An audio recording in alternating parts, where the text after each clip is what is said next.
ያልተጠበቀ ነገር ተሰራ። በድጋሚ የነ እብርቃ ቤት በሀዘን ተሞላ።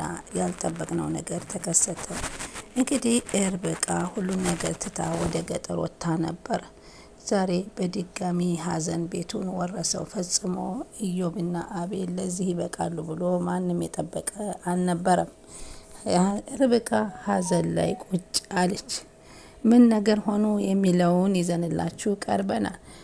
ቻናሉን ሰብስክራይብ እያደረጋችሁ ተከታተሉ። ሰላም ሰላም፣ የውድ ቻናሌ ተከታታዮች እንደምን አላችሁ? ሰላማችሁ በያላችሁበት ይብዛልኝ።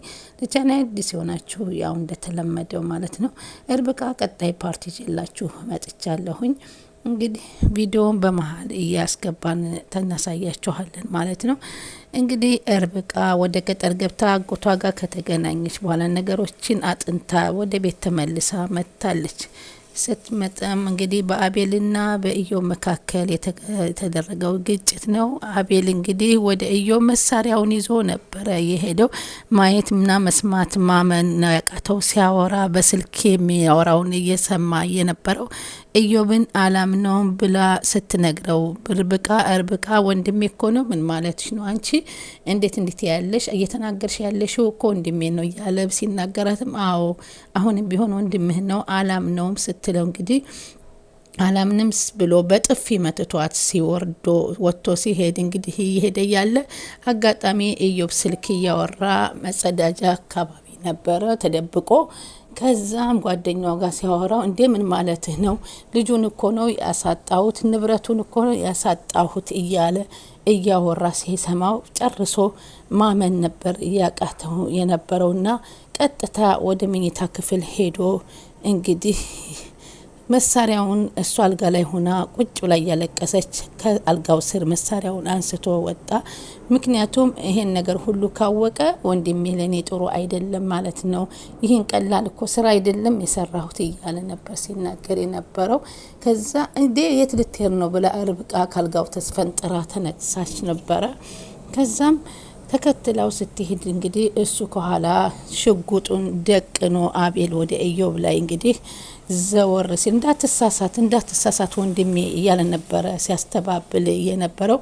እሱ ግን አንገቱን ግጥም አድርጎ ፊቱን ወደፊቱ አዙሮ ፊት ለፊቱ ላይ ነበር የደቀነለት። የሚችለውን ያክል ታገለ። እሱም በሁለታቸው ትግል መካከል እንግዲህ አንደኛቸው በተተኮሰው ጥይት ተጎድተዋል። በዚህ ምክንያት እንግዲህ ከሁለት አንዱ በመጎዳታቸው እንግዲህ ቤታቸው በሀዘን ተጠለቅልቋል ማለት ነው።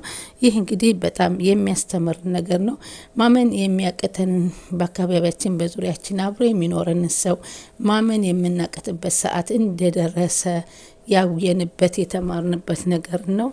ምክንያቱም እንግዲህ ከአቤል ያየነው ነገር እንግዲህ እንደሚታወቀው ማሚቴ ያለችበት ሁኔታ በጣም የሚገርም ነገር፣ የከፋ ሳይሆን ነገሮችን እንዲሁ በድብቅ እያጠናች እንደታመመች አስመስለሽ እንድትቆይ ይሻልሻል እያለ እሱም በተደጋጋሚ ይናገራታል። አዞም እንግዲህ ካጠገቧ ሆና ለአጎትየው አትናገርም እንዴ ሲላት እንግዲህ አንዳንድ ጊዜ ትናገራለች ስትልባት በሳይን እየተናገረች ነበረ። ፈጽሞ ከዚህ እንግዲህ ጤና ለውጥ ሳታሳይ መቆየት አለብሽ፣ መሞከር ነው የሚያዋጣሽ እያላት ነበረ። የብርቃ አጎትም ከመጣ በኋላ ኢዮብ ሁሉን ነገር ሲወጣላት ከእርብቃ ጋራ ከአጎት ጋራ የነገሮችን እየተነጋገረች ለማስተካከል እየሞከረች እርብቃን እየሞከረች ነበረ። አስፈላጊ ጊዜና ሰዓት እየፈለገች ነበረ። እነሱ ግን የጠበቁት ሳይሆን ያልተጠበቀ ነገር ነው በቤታቸው ሆነው። አቤል በክፍል መሳሪያውን ይዞ ሲወጣ ተከትላ ተደናግጣ አቤል እባክህ ወዴት ነው የምትሄደው እያለች እርብቃ ብትከተለው እሱ ግን እርብቃን ምንም አልደረሰችም እና በዛን ቅጽበት ነበረ ወደ አቤል ኢዮብ ክፍል ገብቶ ይሆናል ብላ ወደ ኢዮብ ክፍል ስትሄድ ደግሞ እዛ ምንም ሰው አልነበረም። ወዴት ሄደ እያለች ሲፈልጉ መጸዳጃ በር ላይ ነበረ። መጸዳጃ ክፍል ደግሞ አቤል ዘግቶት ነበርና ምንም ልትደርስና ልታስጥል አልቻለችም ነበር። እሱም ኢዮብ ያ መጸዳጃ ክፍል ሆኖ እንደፈለገ ሊናገር የፈለገው ማንም እንዲሰማው ስላልፈለገ ነበረ። የወንድምነት ቅጣትም ቢሆንም ከአቅም በላይ ሆኖ የሚወደውን ወንድሙን እንግዲህ አላምንም ወንድሜ ነው እያለ ከእርብቃ ጋር የተጣላበትን እንግዲህ ሽጉጥ ደቅኖ ነው የተፈጠረው። በተቃራኒ ሆኖ ነው ያገኘው። እሱ ወንድሜ ያደርጋል ብሎ አላለም። ማሚቴን ነው ስቲ ያልነበረም እንዴ ሲላት እንግዲህ ለእርብቃ ማሚቴ አይደለችም ኢዮብ መሆኑን ደርሼበታለሁ እያለች ነው። ኢዮብ አቤልን ለማስረዳት በቻለው አቅም ሊያስረዳው ያልተረዳው ነገር አለ፣ አትሳሳት እባክህ ላስረዳህ፣ እኔ እኮ ኢዮብ ወንድምህ ነኝ እያለ ቢናገረውም እሱ ግን ነገር ግን በፍጹም አቤል ይሄን ነገር የሰማውን ማመን አቃተም። መጀመሪያ የሰማውን ከእርብቃም ጋር በተደጋጋሚ ስለመጣበት በተደጋጋሚ ቤት ውስጥ ያለ ነገር አለ እያለች ብታስረዳውም እርብቃ ሊረዳ አልቻለም ነበር። አጎታቸው ቤት በነበሩበት ጊዜ ጀምሮ ቤት እየተከናወነ ያለ ነገር ያልገባን ነገር አለ እያለች በተደጋጋሚ ስትነግረው ነበረ። እሷ ከቤታችን ማን ሊኖር ይችላል? ተይ እንጂ ባክሽ፣ ማንም እኮ የለም ቤታችን፣ ማሚቴ ነው ኢዮብ ናቸው፣ ማንስ አለ? አዞ ወደዛ ቤት መመለሷ ለእኛ ግራ ገብቶናል ሲላት ነበር። ለምን ግራ ገብቶናል የሚባለው ነገር ግን በእርብቃ ንግግር ተስማምቶ ወደ ቤት ለመመለስ ቢያስብም ግን ቤት ውስጥ ሁሉም ነገሮች እንዳልነበሩ ነው። በፍጹም እነሱ ጋር ላይ የደረሰ ያለው ነገር በማሚቴ እጅ እንዳልሆኑ ሙሉ ለሙሉ አቤል ያምናል። በተደጋጋሚ እርብቃ እንዲያውቅና ዙሪያው እንዲመለከት ብታደርገውም በፍጹም እሱ ግን አይሆንም ብሎ ሆነ እምነት ስለሚያምናቸው እነሱን ጠርጥሯቸው ቤተሰቦቹን አያውቅም ነበረ። እርብቃ ንግግር እንግዲህ ከተስማማ በኋላ ምናልባት ለኛ የማይታየን የሚሆን ነገር አለ ማለት ነበር በማለት ተናግሮ ነበረ። ኢዮብና ማሚቴን ግን በፍጹም አያምናቸውም፣ አይጠረጥራቸውም ነበር። ከዚህ በፊትም ያገተችኝ ማሚቴ ናት ብላ ስትናገር አላመነም ነበረ።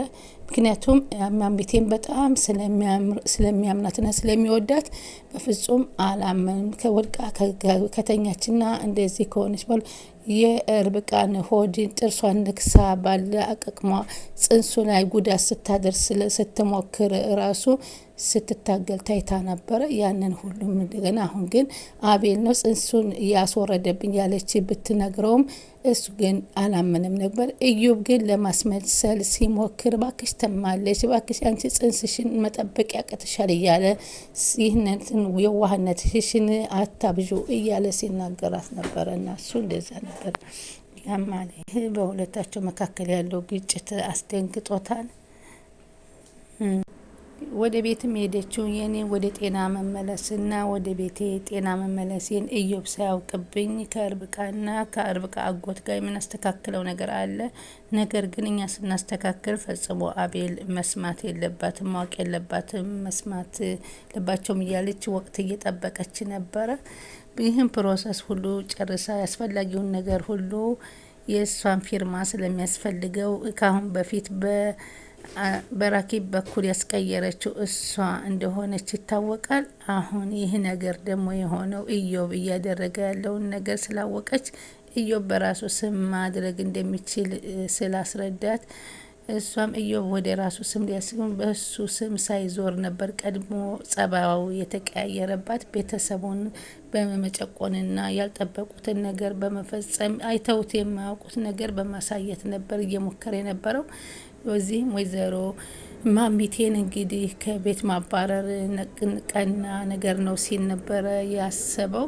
ሆኖም ግን ማሚቴ ግን መታሰቢያን ማንኛቸውም ከዚህ ቤት አባሮ ከጓደኛው ጋራ ወደዚህ ቤት መጥቶ አብሮ ለመኖር ነበር እንግዲህ ይህ አላማ ነበረው ያሰበው።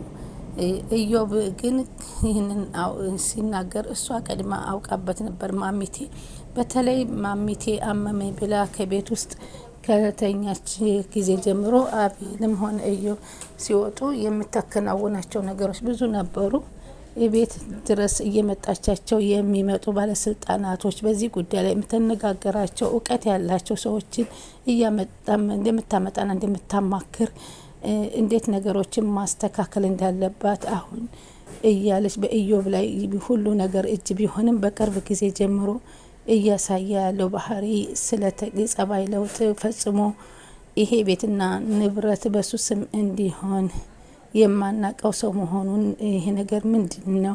ለብዙ አመት ለፍቼ ደክሜ ያገኘሁትን ሀብትና ጠብቄ የነበርኩትን ቤተሰብ እንዴት ኢዮብ እንደዚህ አይነት ነገር መልኩ ሊያፈርሰው አይገባም እያለች እንግዲህ ከባለስልጣን ጋራ እየተነጋገረች ከእውቀት ካላቸው ጠበቃዎች ጋራ እየተማከረች በኋላ ነበር የመጨረሻው ሰዓት ላይ ኢዮብ ስም ሊዞር ሲል ወደ ራኬብ ስም ያዞረችው ማለት ነው። የዛኔ አሁን እንግዲህ ያኔ ይህን ያደረገችው ነገር የመቲ መታሰቢያ ጥሩ መታሰቢያ አደረግኩ ብላ ነበር። ግን ነገር ግን ከዚህ በፊት ኢዮብ ከአቤል ቤተሰብ ንብረቶች በኢዮብ ቢሆን ኑሮ ይብለጥ የተሻለ ይሆናል አስባ እንዳቀደችው ሁሉ አሁን ኢዮብ ግን ያን የታቀደው እቅድ ሳይደርስ ነበር የጸባይ ለውጥ ያመጣው።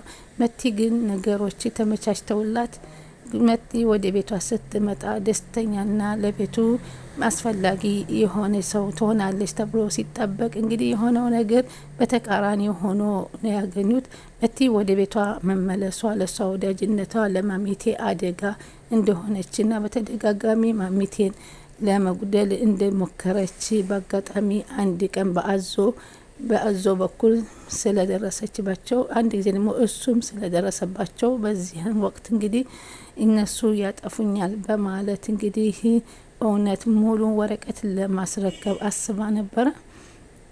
ሆኖም ግን እንግዲህ ያ ነገር ሁሉ ነገር ግን ማሚቴ እቅዶቿን ሁሉ የሚያከሽፍ አቤልና እንግዲህ ርብቃ ሁሉ አምናና አሳውቃ ከአጎቷ ጋር ሁና ነገሮችን አለቃቸውም እበቀላቻለሁ እያለች ነበር ወደዛ ጎራ ያለችው። አጎትየውም ማሚቴ ጋራ በመጀመሪያ ቀን በተያዩ ጊዜ የሆነ ጉዳይ የሚያገናኛቸው እንዳለ ነገር ያመለክታል አመለካከታቸው ላይ። እንግዲህ አደጋ የደረሰባቸው ነገር ከባድ ሆኖባቸዋል። ማሚቴንም ለመግደል እንደሞከረች አንድ ቀን በአዞ አንድ ቀን በአሶ እንደራሱ እንደደረሰባት በዚህ መልክ እንግዲህ ነፍሴ ያጠፉኛል በማለት ሁሉን ነገር ለመናገር ወደ ወረቀቱን ለማስረከብ አስባ ነበረ። ሆነም ግን ሳታስበው እንግዲህ እነዚህኞቹ ቀድመው በመምጣታቸው ማሚቴ እቅዶቿ ሁሉን ውሃ የሚያበላው የሚያከሽፍ ሆኖባታል። ኢዮብና የአቤል ግጭት ያልጠበቁትን ነገር አምጥቶባቸዋል ማለት ነው። ለመሆኑ ከዚህ በኋላስ ምን ለፖሊስ አጋልጠው ይሰጣሉ ወይንስ ምን ያደርጋሉ የሚለውን በቀጣይ ፓርት እናያለን። ርብቃስ ምንድን ነው ያቀረችው እቅዷ ምን ይሆን የሚለውን እንመለከታለን። ቻናሉን ሰብስክራይብ ያደረጋችሁ ተከታተሉ።